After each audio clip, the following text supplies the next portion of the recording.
আলাদা করে টাঙ্কি থেকে পানি নিয়ে সুবিধা মতো ব্যবহার করতে হবে। চট্টগ্রাম নগরীর পাঁচলাইশ থানাধীন ৮ নং সুলকবহর আব্দুল হামিদ রোডে অবস্থিত দাদা টাওয়ারের ছাদে মুরগির খামার স্থাপন, ছাদ বাগান তৈরি এবং বিভিন্ন ধরনের প্রতিবন্ধকতা সৃষ্টি করে ছাদ দখলের অভিযোগ উঠেছে।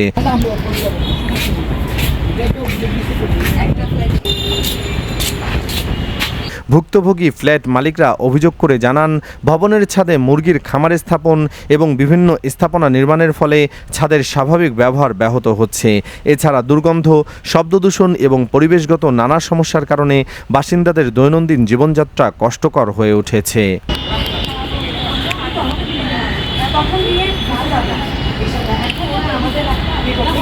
ভুক্তভোগীরা আরও জানান, ছাদটি ভবনের সকল বাসিন্দার যৌথ ব্যবহারের স্থান হলেও একটি পক্ষ সেখানে এককভাবে নিয়ন্ত্রণ প্রতিষ্ঠার চেষ্টা করছে।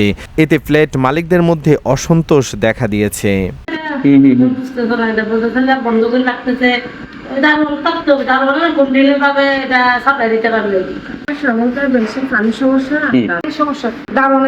অনেক সমস্যা, বিল্ডিং পুরোটাই সমস্যা। পানি বেশ কয়েকদিন পানি নাই আমাদের, পানির সমস্যা। দারোয়ান নাই তো, 1 মাস তো দারোয়ানই নেই আমাদের, দারোয়ানই নেই এখানে। ছাদে টাদে কি হয়, আমি কোনোদিন ছাদে কাপড় শুকাই দিয়েছি যাইনি। এই বিল্ডিংটা পুরোটা সমস্যা হয়। অভিযোগের বিষয়ে কথা হয় জমিদাতা ও দাদা টাওয়ারের সভাপতির সাথে।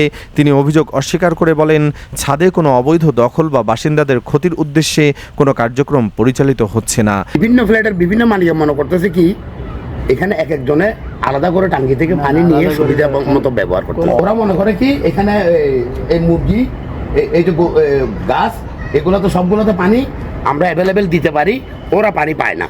এই মুরগির খামার করে এখানে, সেই জন্য কাউকে উঠতে দেয় না। আপনি দেখেন এই যে কাপড় চোপড়গুলা এখানে সবার জন্য উন্মুক্ত। আমরা শুধু সিকিউরিটির জন্য, নিরাপত্তার জন্য বারোটা বাজা বন্ধ করি।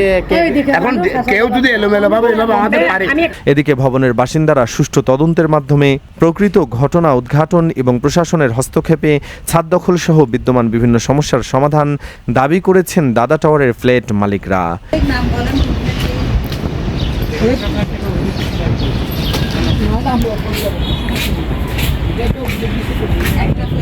Desk report, channel ৭১, Chittagong.